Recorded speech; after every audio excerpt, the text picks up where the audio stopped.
panahon.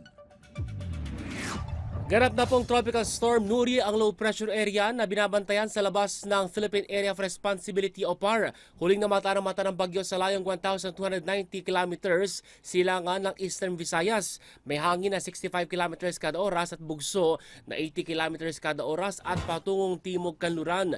Ang trough o yung extension ng bagyo ay magpapaulan sa bahagi po ng Mindanao at ang Northeast Monsoon o amihan ay patuloy na mararamdaman sa Luzon at Visayas.